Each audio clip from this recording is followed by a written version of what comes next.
Just on the human mic here. Oh, wow. Could you talk about Tanya coming back? Was this game set up with her for her to bring a team back here or what? It was. I think when we looked at the schedule and opportunity for people to come and play us, we always try to see what former Lady Vols are out there.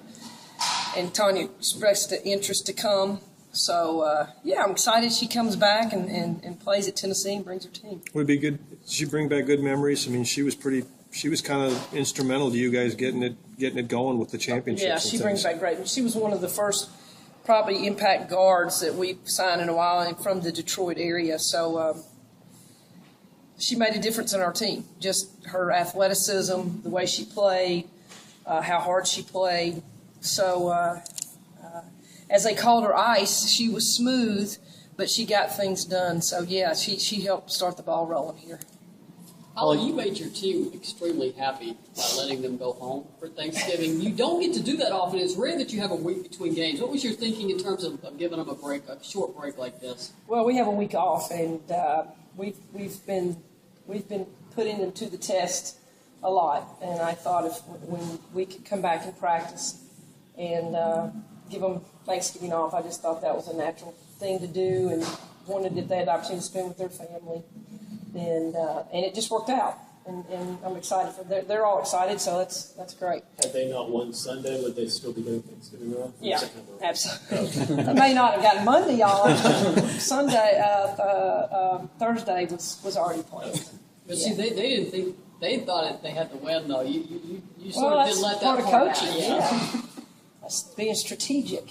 Holly, Sierra was talking before about that Chattanooga game still kind of resonates with these guys. And talk about your approach after that game, and how do you feel like that game has impacted this team? Well, I think we weren't ready. We weren't ready to defend a veteran team, a well-coached team. We weren't as focused as we should be.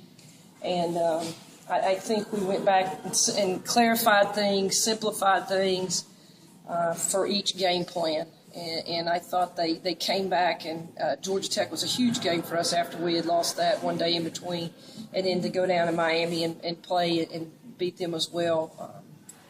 I thought our preparation was good. I thought their intensity has been really good since the Chattanooga game. So the coaches have been a little bit focused, but the players have jumped on board as well. She said that y'all kind of took away their phones after that game. What went into that decision? And kind of no, we do that. We just chose not to give them back in between games. It's like you just cut off their arm with their cell phone. Oh my God, I've got to actually talk to somebody without my cell. But we just thought it was a way to get them focused and get ready to play Georgia Tech after the way we played on Friday night. So we always take up their phones. We just chose not to give it back to them. What does it say about your team's mindset, being so young to start 0-1 and end up 3-1? Well, I'll tell you that they're competitive. They are young. They're going to make mistakes. But as long as we keep playing hard and playing with the mindset that we have right now, I'm pleased with it.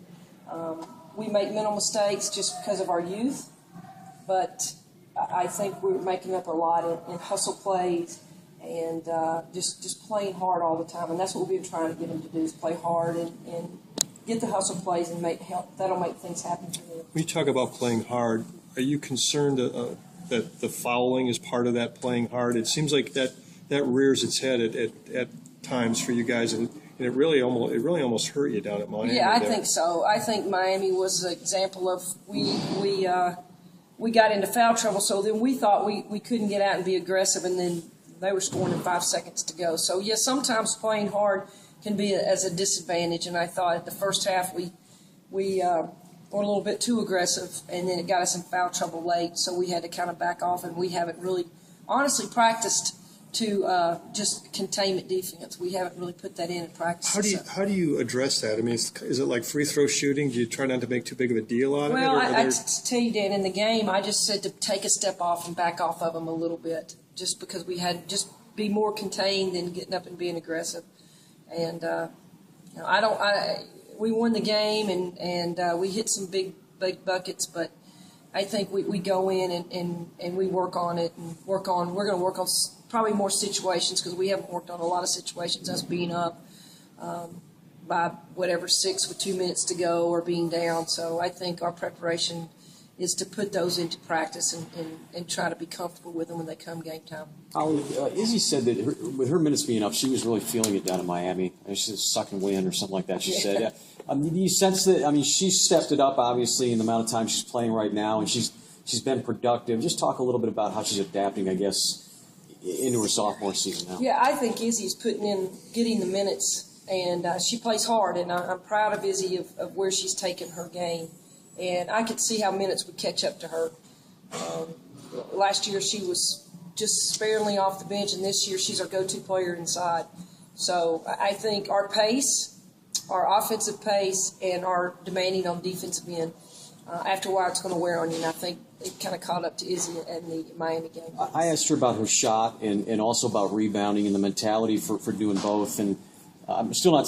I don't still have a sense for which is easier for her. Do you think the stroke is easier, or the going inside part and getting the rebounds? Well, I like both sides, but I like her on the block, and she's been real productive around the basket and rebounding and putting the ball back up. She has a good touch away from the basket, but I think her go-to place is on the block and making moves and getting rebounds. What about Verdict? She's showing a nice in and out, inside-outside game right now, isn't she? Well, Sierra has the ability to go inside and out. I think if you want to really look at her game, she would be a true 4 player, but we use her at the 3 as well. But I think you can stretch the defense because she has the range and she can go inside as well. So I think you're seeing her versatility there. How gutty was Ariel? She still got that Achilles issue, but she went 33 minutes in that game and hit all those free throws. What kind of a gut check performance was that for Ariel down there? All right, you just said it. It was a gut check, and she's a competitor. And when the game's on the line, you forget about your injuries and your ailments, and you're concentrating, you're focusing on getting the game done and getting the win.